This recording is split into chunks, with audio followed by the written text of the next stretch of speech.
Tiens, regarde. C'est pour toi. Un ballon sans marque, ça fait plaisir. Pas mal, hein. Ouais.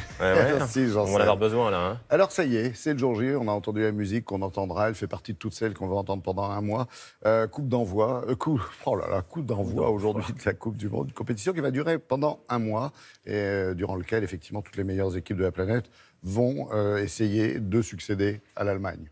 C'est la 21e Coupe du Monde, effectivement, dans l'histoire. Ça, c'est sûr. Ça démarre aujourd'hui, vous l'avez dit, Laurent.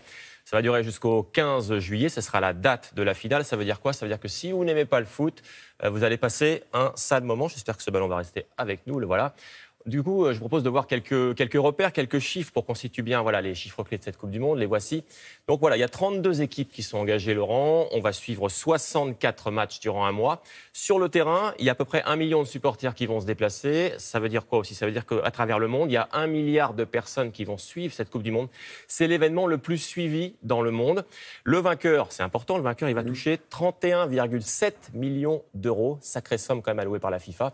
Et puis si une équipe se fait éliminer au premier tour, ce qui arrive évidemment, eh bien elle repart quand même, c'est pas mal, avec 6,7 millions d'euros. J'ajoute que cette Coupe du Monde aussi, pour la première fois, on verra l'assistance vidéo, notamment pour les buts, les franchissements des buts, et pour les hors-jeux, ça évitera un peu toutes les contestations. Alors, une Coupe du Monde, c'est aussi des stars. Des stars du monde entier, de la planète. Et les principales stars, Laurent, ça vous échappera pas. C'est Neymar. Regardez Neymar, l'avant-centre de l'équipe du Brésil. Neymar, évidemment l'avant-centre du PSG aussi, de la Seleção. Il dit que ce sera sa Coupe du Monde. Le Brésil, 5 étoiles sur le maillot, je le rappelle. L'autre star, c'est lui. Oui, Messi. Messi, évidemment. L'Argentine, évidemment. Il a 30 ans, lui. Son équipe court après le trophée depuis 1986, depuis Maradona. Et puis il y a Ronaldo. Ronaldo, évidemment. 33 ans, c'est le plus âgé des trois. Il a gagné l'Euro 2016, on le sait. C'est sa dernière chance, on va le dire, pour gagner une Coupe du Monde. Donc il va faire aussi, lui, le nécessaire avec le Portugal pour essayer d'aller au bout de cette Coupe du Monde. Alors, toutes les équipes sont bien sûr arrivées en Russie, puisque ça commence aujourd'hui, et elles se préparent encore. Exactement, elles ont toutes investi leur camp de base. Et camp de base situé pas très loin, finalement, de la capitale Moscou, 200-300 km, parce que c'est là que se dérouleront la plupart des matchs en Russie. Je vais vous montrer quelques photos des favoris de cette Coupe du Monde, avant leur entrée dans le mondial. Pour l'instant, l'ambiance est bonne, l'ambiance est studieuse. Voyez ce reportage qu'on vous a préparé. On a beau être en Russie, ils sont nombreux, les fans brésiliens, à s'être déplacés pour soutenir la Seleção de Neymar. Et visiblement, il est en pleine forme. La star du Brésil a le sourire, ses problèmes de santé sont oubliés. Le Brésil est 5 fois vainqueur de la Coupe du Monde, une équipe rajeunie et potache pour ce dernier entraînement sur le terrain de Sochi, leur camp de base.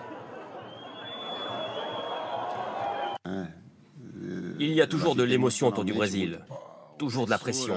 On nous demande d'être meilleurs à chaque fois. Nous, on va fonctionner match après match. Beaucoup de fans aussi pour assister aux entraînements de l'Argentine et surtout de Lionel Messi. Messi, disponible, ambitieux, qui garde en mémoire son échec en finale du précédent mondial. Ronaldo aussi vise loin en Russie. Après tout, le Portugal est champion d'Europe en titre et avec un Ronaldo en grande forme, tous les espoirs sont permis pour les Portugais. Les Espagnols, eux, se préparent aussi consciencieusement, notamment dans les salles de musculation de leur camp de base de Krasnodar, au sud de la Russie, même si leur sélectionneur a changé il y a 24 heures. C'est Fernando Hierro qui les dirige désormais. Le problème, c'est qu'il faudra détrôner l'Allemagne de Neuer, le gardien revenant de la Mannschaft. Ses équipiers, eux, passent de longues heures à visionner leurs futurs adversaires. Bon, 2-3 petites choses à savoir encore, histoire de bien suivre cette Coupe du Monde. Alors déjà que les 32 sélections de cette Coupe du Monde viennent de tous les continents, des 5 continents, oui. Ça veut dire que tout le monde est représenté, ça c'est bien. Vous dire aussi que pour la première fois, Laurent, depuis 1958, il manque une équipe, un cador, et c'est, souvenez-vous, l'Italie, bien sûr, depuis 1958, ça fait 60 ans que l'Italie jouait toutes les Coupes du Monde, et bien là, il n'y aura pas l'Italie, imaginez le drame en Italie. Pour le Panama, cette Coupe du Monde, c'est une grande première. On n'avait jamais vu le Panama. Donc voilà, ce sera l'entrée du Panama dans cette Coupe du Monde.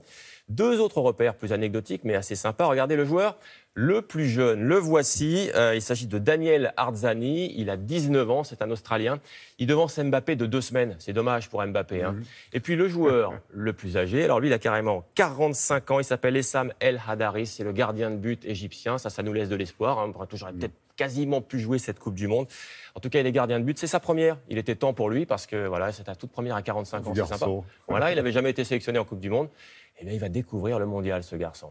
Jean-Seb, on l'a dit au tout début, tout le monde rêve de détrôner, de succéder à l'Allemagne. Ouais, l'Allemagne qui a donc gagné cette Coupe du Monde en 2014. Vous vous souvenez comment? C'était notamment avec cette demi-finale contre le Brésil. Drame au Brésil, le drame, 7-1.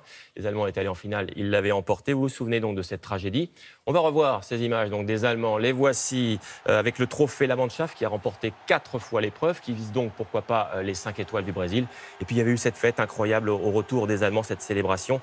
Des images de fête qu'on rêve de voir sur les Champs-Élysées. On a bien retenu la date, ce sera le 15 juillet prochain. Voilà. Rendez-vous est pris. Merci beaucoup, Jean-Sébastien.